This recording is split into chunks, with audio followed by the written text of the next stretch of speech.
Love this podcast? Support this show through the Acast supporter feature. It's up to you how much you give, and there's no regular commitment. Just click the link in the show description to support now. Let's talk hydration.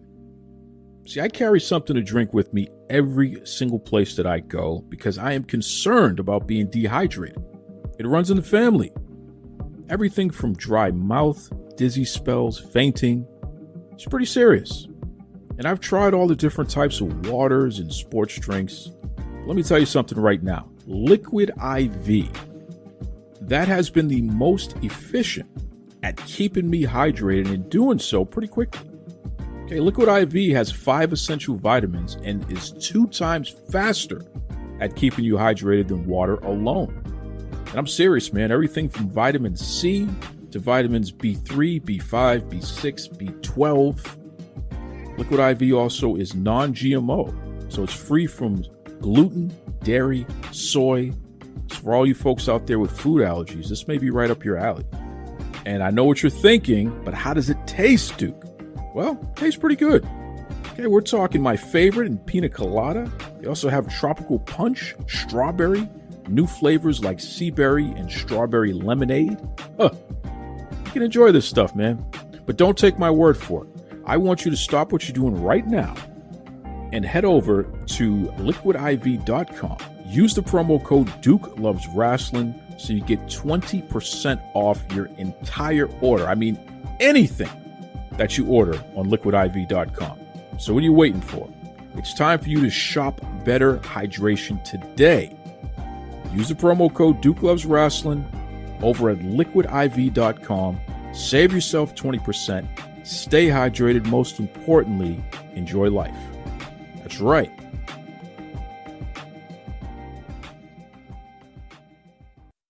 You're locked in. Look at what we have here, folks. To the only show that matters. The cream of the crop. Duke Loves Wrestling. And there is no one that does it better than your host. I have come here to chew bubblegum and kick ass. The Duke. And I'm all out of bubblegum.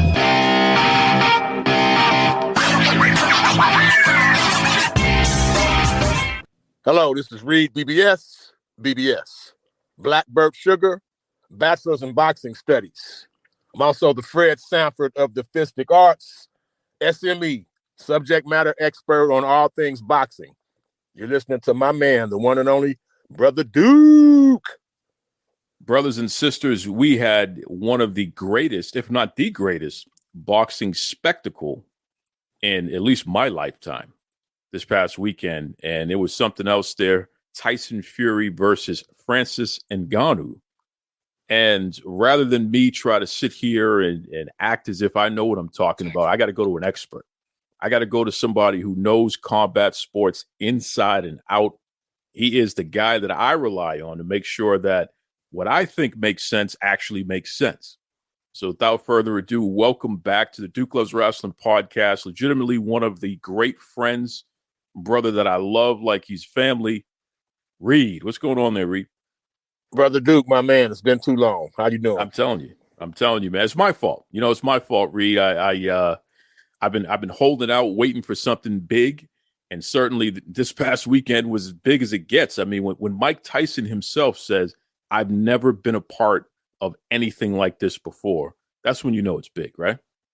Absolutely. And I heard the build up. I heard Tyson, and I heard other prominent promoters who've like Frank Warren, for instance, British promoter, been promoting since I was a child, which is saying a lot. But when he's like, "Oh, this is the biggest event I've ever been a part of," I'm thinking he's blowing smoke. Like, okay, whatever. You're a part of this event. You're selling it. Mike's saying it. But then you see all of the combat legends who showed up. I won't even start naming names because that could take an hour. And then you see them all photographed together.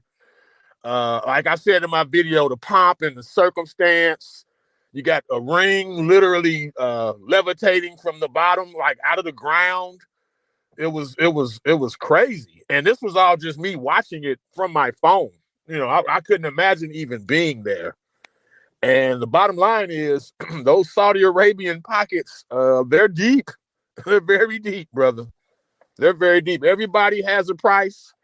And Saudi Arabia has everybody's price. They're about to become the new sports capital of the world, it seems. Like, wow.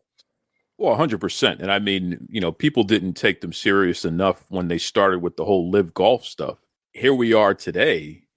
And I want to say WWE really kickstarted a lot of stuff for them.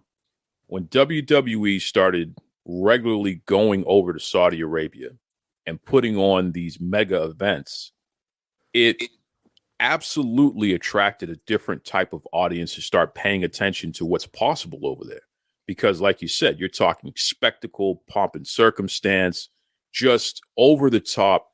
This is what's possible. And that's sports entertainment.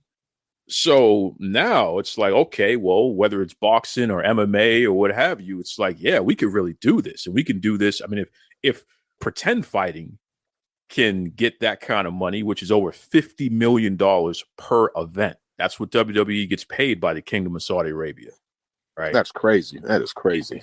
If they can make that kind of money per event, and they do at least 2 a year, then there's no reason why these fighters can't go over there and really cash out. So you're absolutely right. I mean, people making these declarations that it was such a big deal. And when Mike Tyson said it, I was like, whoa, you're one of the greatest fighters of all time. Right. You've had some of the greatest events of all time. How could this be bigger than anything you've ever done and you've ever seen? And then it's like, well, it is. I had to see it to your point, when Mike said that, I'm like, Mike's blowing smoke. He's on the payroll. He's saying this to help push the event. Man, my mind immediately went to his rematch with Evander Holyfield, the famous ear bite fight, to everyone that doesn't know what I'm speaking of. It's like, come on, Mike. That fight was way bigger than this is going to be. And, yeah, I think I may have to stand corrected. When you take everything, which we'll get into the fight, the way the fight played out, and all of the buildup, just all the legends that were there, whether they were paid to be there and flown in or not, or they flew in on their own dime or not, it happened. They were all there, and here we are still talking about it. Well, and the other thing is they didn't have to depend on live attendance or pay-per-view buys or anything like that. The fighters are getting paid top dollar, the tippity top dollar right from the beginning, right? Right. And the way and I'm not privy to the negotiations or even exact dollar amounts, but it just seems to be less fuss when the Saudis are involved. So, they're like, look, here's what we're going to pay you. And it's a price they can't say no to, whoever they're dealing with. Whereas in the States and even in the UK, there's a little bit more haggling between both sides to get it done. You see next to none of that when the Saudis are involved. And as much as it will diminish us having the product here in America, I like the ease with which these fights get made as a combat sports fan. So I'm good with it. Long story short, I'm good with it. People will complain we need to have these fights in MSG or, hey, man, if it can get done easy, let's go ahead and have it in Saudi. I may never attend one, but I'll watch all of them. I promise you that. You got that right. Definitely will watch all of them. And I'll tell you, Ngannou made somewhere north of $20 million just for stepping in the ring. Right. Whatever would have happened. Right. 20 mil. Right. 20 mil just stepping in the ring. So, and then he also got a percentage of the pay-per-view buys, and he got a couple of other bonuses for lasting, making it through the end there. So it's that's absolutely the biggest payday he's ever had. In fact, I think if you combine all of his paydays in his career, this completely dwarfs it. Oh, yeah. He said that before the fight. He said, this blows away all of my UFC money. People thought he was just saying that because, of course, him and Dana White are kind of at odds over him leaving. But just as an aside to all that you mentioned he got from the Saudis, they even gave Ronaldo, the soccer star, like $150,000 watch to give to Francis as a gift. Like, on top of all that, here's this $150,000 watch for you too, bruh. There you go. And not to be outdone, Tyson Fury got some kind of fancy car. Right. So, right. Like, we got a car that's worth more than our house. So we're already paying you absurd amounts of money, but yeah, take these party gifts. That was like a gift bag. The car was like a gift bag to the Saudi guy. Like, wow. Incredible stuff there. And I'll tell you, I mean, the music concert itself, you could see what was possible going forward. So this was the test, basically. And there were some sound issues and things like that. There's no question about that. But to see what's possible from a concert standpoint. Right. Opening ceremonies for a boxing event. Opening ceremonies. Like this is the Olympics. It's the Olympics, exactly. Yeah, right. Like, wow. So think about somebody like a Beyonce, a Taylor Swift. What could they do on that stage? They could do like a week-long stay there with shows every night. It would end up being probably close to or exceeding $1 billion show. Yeah. Like that's possible over there. That's possible. Yeah. Well said. So we're talking about the spectacle, right? Which is important because here we have pound for pound. If he's not the number one boxer in the world today in Tyson Fury, he's definitely top 3, you say, in terms of rank? Pound for pound, he's for sure top 10. But there's no question in his division, heavyweight, it's all about Tyson Fury. It's all about Tyson Fury. He's the draw. He's the guy, right? Yes, absolutely. And then you have Ngannou, who had never boxed professionally before. This was the first time he ever boxed professionally. Correct. So on paper, that doesn't make any sense. I mean, this was going to be ridiculous. Regardless of the fact that Ngannou is just, solid muscle. He's a big dude in terms of height. He definitely has some knockout capability, which we've seen in the UFC throughout his career. But you're not going to go in there against the best heavyweight in the world and think you're going to hang. That was the story. And, when you take a look at the betting line, certainly the folks who were gambling, they agreed that this was just going to be a wash, right? Absolutely. Now, just some backstory. No, Ngannou has never had a professional fight or an amateur boxing match. He's not completely unfamiliar with boxing. First decided to pursue combat sports. The first one he attempted was boxing. He just never got to the point where he did anything other than sparring. Even with the minuscule amount of boxing that Francis had, it's still no one saw this coming. Sure, he's tough, Francis. He had a puncher's chance because the power. He can punch. Brother can punch. Period. He can punch.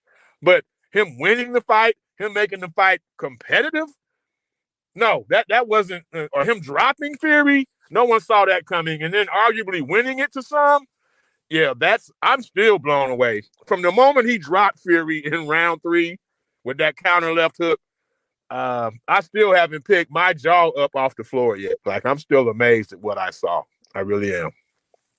Well, we knew he had a puncher's chance. I mean, he's a big dude. He definitely has knockout power, which he's proven in the UFC. So if he could land a shot, then of course he has a chance to knock Tyson Fury out. But that's the whole point. You got to land the shot. And it was twofold. I thought, because some people, one of Fury's many monikers is Heavyweight Floyd, based on how fluid and agile he is. He's very good defensive radar. If he doesn't want to be hit by you, you're not going to hit him, or so we thought. So there was that factor. The other factor that I considered, sure, Francis can punch. We saw him almost take Overeem's head off with a brutal uppercut. But they wear 4-ounce fingerless gloves in mixed martial arts, whereas in boxing, the cutoff line is the welterweight division, which is 147 pounds. If you're fighting anywhere over 147, you're wearing 10-ounce gloves. 47 and below, they wear 8s. So Fury and boxers, heavyweight boxing, they wear 10-ounce gloves. I had questioned if the fact that Francis was going from a 4-ounce fingerless to a 10-ounce boxing glove, I wondered if that would dilute some of his power. And then, of course, like I stated initially, the whole, hell, can you hit Fury? Well, the power certainly carried over. And that was when my jaw dropped. I was like, wow. Because if you really examine that left hook, Duke, he swung the left hook, and it actually grazed Fury's shoulder first. So Okay, he's wearing bigger gloves than he's ever worn. His punch grazes the man's shoulder first, clips him on the top of the head, and he was still, you saw Fury blowing like he had oh my God, he had a Lord Jesus, it's a fire look on his face when he was laying on his back. So he was hurt. And he luckily got caught at the end of the third round. We could be sitting here with a whole different narrative had that happened in the middle of the round or, God forbid, early in that round.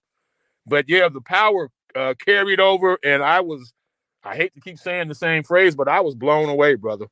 Jaw agape. I'm very concerned about the showing for both fighters for two reasons. Number one, Ngannou had no movement whatsoever. He was just a solid block of mass that was just walking forward. Zero head movement. You know what I mean? It didn't make any sense. He shouldn't have been a tough opponent to beat up on for that reason alone. He wasn't nimble. And I don't know if it's because of his legs or whatever. He doesn't, and even in the UFC, he didn't have to be a guy that moved a lot because he was just going to finish you off anyway. You know what I mean? So he didn't have to have the sweet science of footwork and all that good stuff there. But in a boxing match, a man that's standing that solid, you should be able to tag his ass up pretty well. And yet Fury wasn't able to, at any point that I saw, hurt Ngannou. I mean, what's your take on just that part of it too, Reed?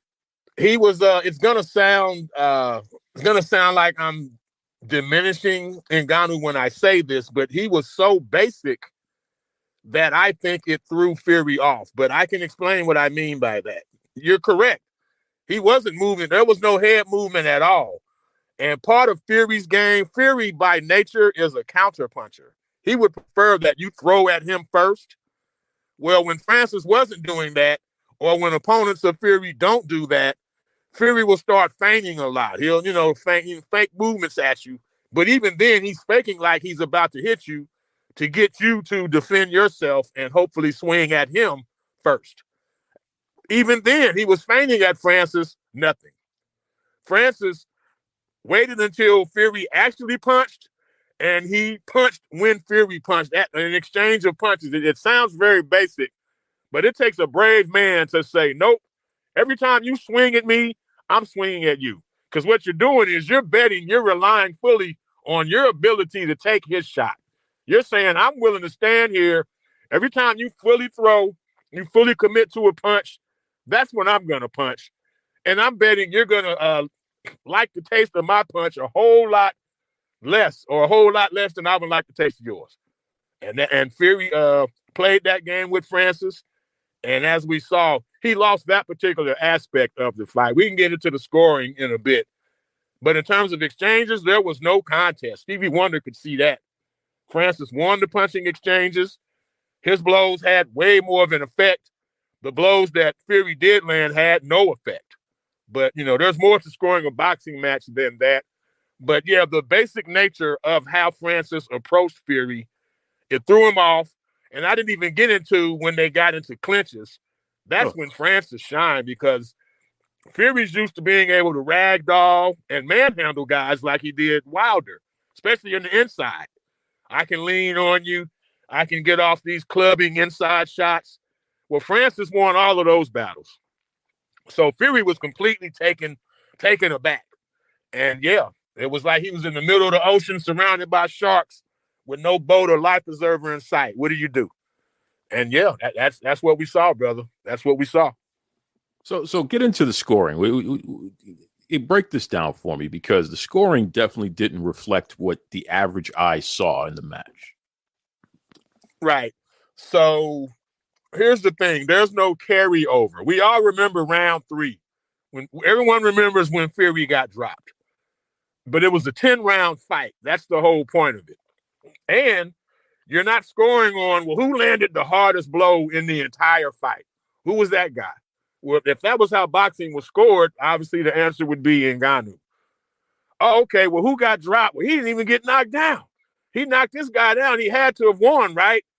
Well, no, actually, he knocked him down in the 3rd round, which, because he got knocked down, was then scored 10 points for Francis, 8 points for Fury. Whereas if there's no knockdown, the winner gets 10 points on the 10-point must system. Loser typically will get 9 unless you get dropped or just get your ass completely kicked where it can get 10-7 or worse. But so, yeah, you got dropped in the third. That's the 10-8 round. Here's where people get lost. There's always something to be scored in boxing. Clean, effective punching. Defense is a scoring trait. Ring generalship. I mean, these are all factors. So in the absence of action, there's lows in a boxing match, particularly with heavyweights. It's just going to happen. These are big men. If there's nothing but jabs landed in an entire round, you have to score that round for the person that was landing the jabs. And no, none of Fury's jabs were the least bit effective. Didn't hurt Francis. I think his bottom lip might have been bleeding late in the fight, but that's because he got jabbed a lot. He was never hurt. Not insinuating that. But he was still getting hit. He was still getting touched. So, sure, how do you weigh the power punch left hand that Francis landed versus 6 jabs or what have you that Fury landed? And you saw the punch stats that I posted on your friend's post on social media. I had to show the punch stats to people. Fury actually landed more punches. No, his punches weren't more effective. They weren't. But he outlanded Francis. That was the base level method of scoring for the fight. It wasn't pretty, wasn't exciting, wasn't sexy. And yes, you can still pretty much say he got his ass kicked. But he won the boxing match. He just did.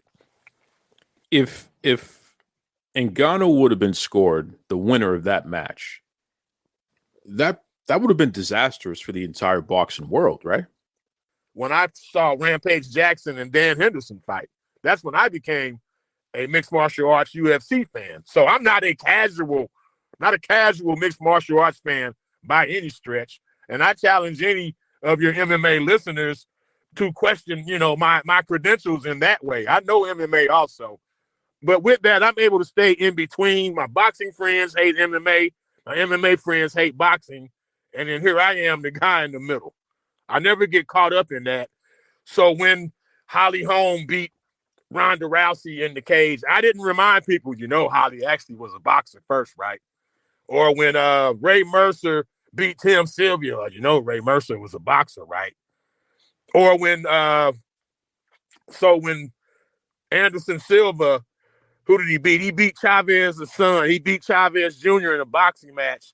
I didn't say, Anderson Silva actually had 3 boxing matches in Brazil, right? You didn't know that. I don't play that game because the sports are different. But everyone wants to make it, MMA beat boxing or boxing beat MMA. And in this case, you would have to clearly say in that particular vein, yeah, MMA won. With Francis doing what he did, it makes it seem like it won. But I hate to say, this is bad for this sport or that sport, because there's always going to be people that want to see combat play out, whether it be boxing, whether it be mixed martial arts. I wish we could let the two sports coexist. It's like baseball and softball to me. They're similar, but they're different, and I enjoy them both for what they are. I do. Well, here's what I mean by that. There's clearly a plan for Fury's next fight. It was almost, they didn't put ink to paper, but it seemed like they agreed in principle. He's supposed to have a unification fight in December, right? It was announced before the Francis fight. Yeah. He's supposed to fight Alexander Usyk. So Fury's the lineal champion, but in actuality, he only has the WBC heavyweight title. Alexander Usyk, who was also undisputed champion at cruiserweight and a gold medalist in 2012, he has the WBA, WBO, and IBF heavyweight titles, which he won from Anthony Joshua. So, yeah, the plan initially, they were supposed to have fought early this year, early 2023, and Fury made him a bogus offer, 70-30 split. Here, 70-30. Well, Usyk called his bluff, said, yeah, I'll take it. But if I win, then you take 70-30. You take the 30, I'll take the 70 for our rematch. So then Fury tabled the offer. Then Francis pops up. So Fury's thinking, let me get this little easy lick over here against this MMA guy. Then I'll revisit you, Usyk. That was Fury's plan. And then he had the audacity to announce the Usyk fight as he's preparing for Francis. So it all blew up in his face. His plan was to fight Usyk on December 23rd. But you saw how his eye looked after the fight. You saw the punches he took. Fury is really, it wouldn't be good for him. Medically, he could probably do it. It's just eye damage. His eye isn't, no orbital damage. It's bruised. He had a nick on his forehead from infighting with Francis, but the bleeding was stopped very quickly. Physically, he could fight again December 23rd, but with his psyche and just with all the fallout, they're going to have to table that. But beyond all that, Duke, now, and I'm talking even boxing people, no one gives a shit about who's going to fight for the undisputed title anymore. We want to know what Francis is going to do next. Are one of you guys going to fight Francis? Fury, do you want a rematch with him? Hey, Usyk, you're a smaller guy. Do you want to dare fight this guy and risk all your titles? And the clincher, what we really, really want to see, boxing people, is Francis versus Deontay Wilder. Because we already knew Francis was the hardest puncher in MMA. And we've already known Wilder's the hardest puncher in boxing. Or so we thought. So now, they've both dropped Fury. When Wilder fought Fury, he got his ass kicked, but he also dropped Fury in the process a few times. We saw what Francis did. The fight in boxing that we want to see right now, and they're negotiating, doesn't mean they're going to make it, but they're in talks right now as we speak, is Francis Ngannou versus Deontay Wilder. And there's no title on the line other than best puncher, hardest puncher in combat sports. That's the one I want to see and what boxing wants to see. Which is bigger than any title. You know what I mean? Right. Legitimately, who's the biggest badass in the room? Which can carry its own weight. And this is what I mean. I think this diminishes the sport to a certain degree because you have a guy who walks in off the street. Yes, he's an MMA fighter, but he's not a boxer. He's not a boxer. He walks in off the street, takes on the number one guy, and is able to beat him in a lot of people's eyes. Absolutely. That's a problem. That's a complete problem that completely makes the whole division look ridiculous, at least on Fury's side. Because it's like, well, damn. You know what I mean? If the MMA guy can just walk in here and do that to you, then maybe you're not as good as I thought you were. As I've just acknowledged, and I'll say it in plain English, Francis Ngannou stepped into boxing and he's rendered the undisputed heavyweight championship of the world. He's rendered it useless. Absolutely. If he's not fighting for it, the only way it now has any merit is if and when Francis gets the opportunity to fight for it. And I told you, I don't think he won the fight either, but he definitely, in that regard, won the war. He won the war. Yep. Absolutely. Well said. And for Francis, if you're listening, you do not take a dime less than anybody at this point. You're the draw. Oh, right. Absolutely. No, I agree. He doesn't take less. At worst, he takes parity, 50-50. That minimum, 50-50. Yep. Minimum. Yep. Because people are gonna tune in to see him fight a tomato can at this point. Yep. He could fight Reed or Duke, or he could fight both of us and draw. It's too bad those Paul boys aren't big enough because that would be the next spectacle to do too. Well, Logan's the other one. Jake's the one that is the pretty good boxer, for the guys he's fighting. Logan's bigger though. Logan, I don't think Logan's that crazy. Listen, I hope he's not that crazy. That would be the fight that would draw more than any fight ever, right? We know that because the promotion would just be on another level. But like you said, he's not crazy enough to take that fight because good luck. He would for real wind up if Francis landed one flush punch on him. On Logan Paul, he would for real wind up in the hospital. Yeah, he'd finish him off. Vince McMahon wouldn't allow that. We can't do that. That's right. He is in WWE now. Right. He's a pretty athletic guy too, huh? Not only is he in WWE, he proclaims it. He owns it. Right. He puts it on his back that he's a WWE superstar. He's proud of it. Okay, I'm not mad at that. Yeah, it's an interesting world out there. Reed, WWE and UFC, they've combined under the TKO banner. That's the name of the company that is the umbrella for them. and it's all owned by Endeavor Sports now. Vince McMahon sold, and UFC was sold. So do they do the slapping, the bitch slapping too? That's a very good question. Dana White owns that company, but I'm not so sure that that's actually also owned by Endeavor. I think that's its own separate. Okay. Okay. But how ridiculous was it that Dana White had the nerve to say that slap fight was getting, as good a ratings as anything on TV? Are you kidding me, bro? Stop it. Look, anywhere you can make $1, do it. My issue is with the participants. I wouldn't give a damn if I knew I could out bitch slap any man in the world. I don't want to get slapped myself like that. Yes. No. Yes. You couldn't pay me enough to sign up for that. And it's not even about the pain. It's just, you're going to someone's going to slap the shit out of you on for everyone to see. And you're signing up for this. You're just going straight to the concussion. I mean, that's just the point of it. And they whine, and these are all big dudes with big old meaty hands and stuff. Shotgun blast when you hear some of them slap. Yeah. Like, damn. I don't even want to shake your hand. Never mind have you slapping me with it. Like, oh my God. I don't know. I hate to divert your podcast, but man. Oh, hey, look, that's a whole other world right there. Slap fight. Yes. It's funny too, because since you bring that up, Ken Shamrock just put on another event for his Valor Bare Knuckle company. In fact, this past Friday, so it was a day before the Ngannou Fury fight. And unfortunately, not much buzz, man. Not much buzz. There just doesn't seem to be as much of an audience for bare knuckle boxing. Why do you think that is? From what I've seen, it's pretty barbaric. I'm talking, you see teeth getting knocked out, literally. Guys bleeding all over the place. It's I've watched it. I haven't watched it since Paulie Malignaggi, former boxing champion. He fought one of Conor McGregor's training partners, Artem Lobov, I believe was his name. It's the last one I watched. I don't know. It seems, it kind of reminds me of early days UFC. It seems a bit unregulated.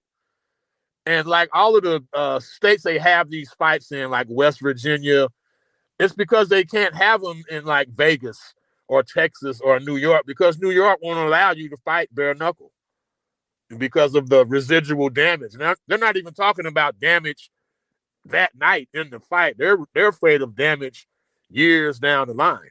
Your quality of life after the fact.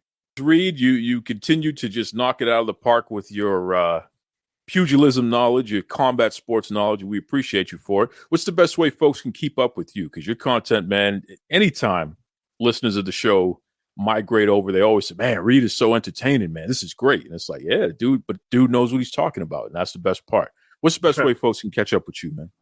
I appreciate the love, Duke. You can find me on YouTube, Reed BBS Television, Television. Or you can find me on Facebook. My name is Sean, Sean, last name Reed, Sean Reed. Hit me on either. I have Twitter and IG, but I can't remember the accounts right now. But if you hit me up, find me on YouTube or hit me up on Facebook. I'll be sure to respond to all comments. This is Tony Schiavone, and we're desperately out of time on Duke Loves Wrestling.